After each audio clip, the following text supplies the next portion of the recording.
ওই তো লাইন আছে, দেখো দুজনা দাঁড়িয়ে আছে।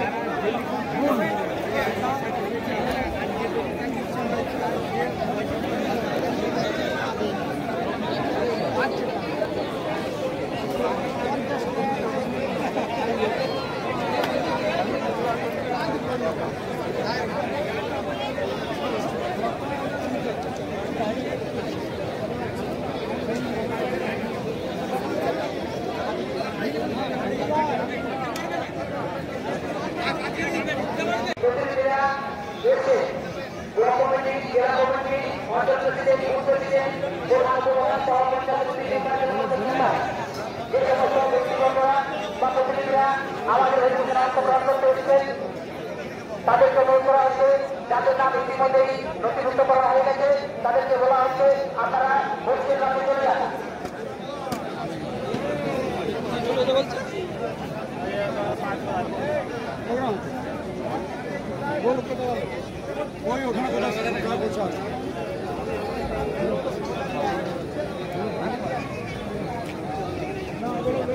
রামপুর